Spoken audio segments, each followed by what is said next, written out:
comment le prof de dessin à l'université de Damas que vous étiez s'est retrouvé dans les geôles du régime syrien? Le fait de participer aux manifestations et de se mettre du côté de la population qui s'est soulevée contre le régime. Et, bon, il paraît que j'avais un peu encouragé ou enthousiasmé des étudiants à s'exprimer, donc ce qui m'a coûté que j'étais à plusieurs fois dénoncé. C'était une époque où effectivement il y avait beaucoup de monde dans la rue pour dénoncer Oui, le c'était régime syrien. les débuts du printemps arabe en 2011, après la chute départ de Ben Ali, Moubarak, Kadhafi, puis la Syrie qui s'est soulevée. Donc il ne fallait pas rater l'occasion de l'espoir de la démocratie et de la liberté. Donc on a tout. J'ai participé. J'étais du côté du peuple, du peuple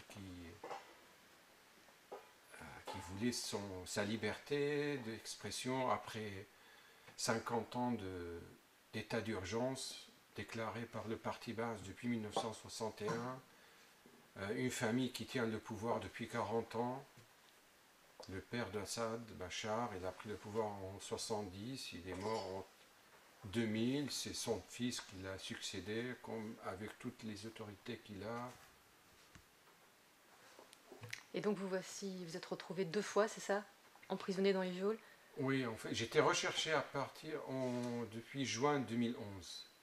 Et je me suis évadé, je me suis échappé à une incarcération, et, ce qui m'a obligé d'être caché pendant 4 mois à peu près. Éviter les barrages. Mais vraiment, la première fois, en 2011, j'étais recherché. Et en 2012, bon, un barrage, j'allais à mon université. Il y avait des contrôles des pièces d'identité.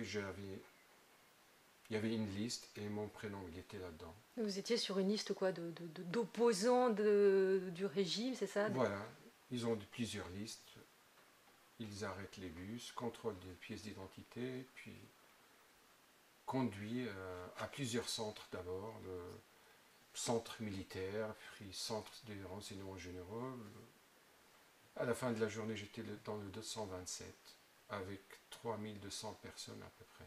Un centre de 127, donc où vous avez été emprisonné deux fois, dont une fois pendant quasiment un an. Comment Oui, c'était quoi le quotidien? il faut, les gens commencent. En fait, il n'y avait pas de nuit. Pendant la nuit, il y avait souvent les interrogatoires. Il y avait des scènes de torture qui duraient pendant la nuit, avec certains prisonniers. Et nous, il fallait qu'on s'habitue à dormir avec les cris, les hurlements des prisonniers. Et puis le matin, un petit repas, une galette avec des olives ou une pomme de terre. 8 heures du matin, c'est les transports des cadavres dans les camions. Et puis après, c'est le transport la circulation des prisonniers d'un prison à l'autre, et puis manger. Les interrogatoires commencent à partir de 9 heures, et puis ça dure jusqu'à. Il y a une petite pause le midi, et puis ça redémarre vers 2 heures. Les interrogatoires, La torture la torture, plusieurs techniques. que vous avez vue et que vous avez vécu, Vu et subie. subi, parce qu'il n'y avait pas de place pour faire les interrogatoires dans des chambres isolées, puisqu'il y avait beaucoup de monde, dont les interrogatoires passaient devant les autres prisonniers. Et même, des fois, ils obligent d'autres prisonniers à participer à certaines techniques, comme la chaise allemande.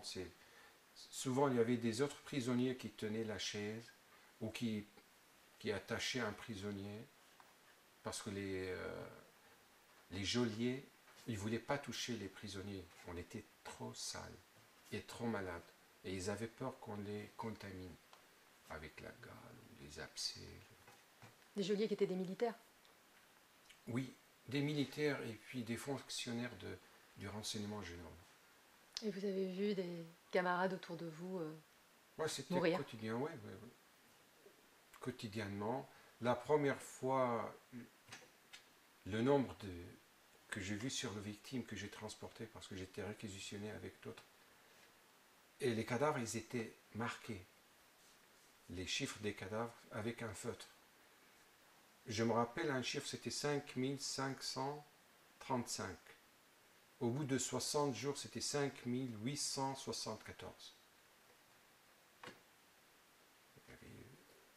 Et d'autres qui n'étaient pas indiqués, archivés.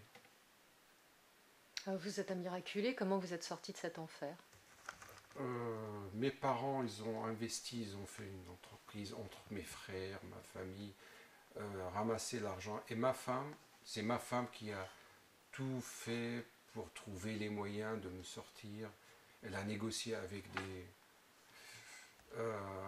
dans un salon de coiffure à Damas où il y a les femmes des officiers qui viennent et puis le coiffeur, il était l'intermédiaire entre les familles qui ont des enfants ou des maris ou des gens qui sont prisonniers et les femmes des officiers, ils prenaient l'argent et ils partageaient entre eux. Bon, c'était des rançons, des... Graisser la patte. Ouais, voilà.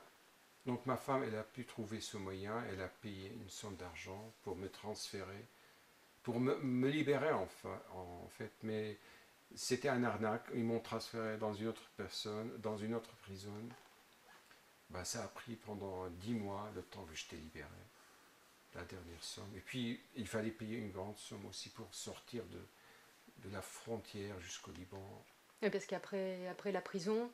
Il fallait payer le juge. Le juge, c'est lui qui a pris l'argent pour que je puisse traverser les frontières. Il a fallu payer un juge pour que vous puissiez quitter la Syrie. Oui. Excuse-moi, Steph, je t'ai pas donné le micro. Non, mais faisons... Et à partir de là, une fois que vous avez quitté la Syrie, en fait, Syrie. vous êtes venu en France, c'est ça? Oui, je suis resté au Liban 2 mois, le temps de déposer ma demande d'asile auprès de l'ambassade française avec ma fille et ma femme. Et puis, on l'a eu au bout d'un mois parce que j'ai un frère qui m'a pris en charge, qui habite en France, qui vit, qui travaille ici. Comme ça m'a évité d'attendre 1 an à Beyrouth pour avoir la réponse. Donc en France, on a atterri à Paris, puis chez mon frère en Vendée, Fontenay-le-Comte.